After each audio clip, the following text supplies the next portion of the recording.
প্রিয় ভাই বোনেরা, আমাদের নবী করিম সাল্লাল্লাহু আলাইহি সাল্লাম ওনার যে স্ত্রী ছিলেন বিবি খাদিজাও ছিলেন একজন কর্মমুখী মহিলা। উনি ছিলেন একজন মহিলা ব্যবসায়ী।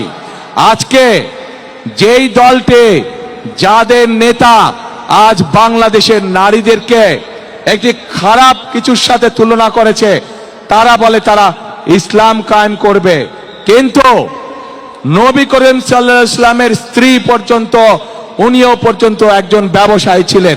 তাহলে আজকে কোথায় গিয়ে দাঁড়ালো বাংলাদেশের নারী সমাজ, তথা তাবৎ পৃথিবীর নারী সমাজকে কিভাবে অপমান করা হলো?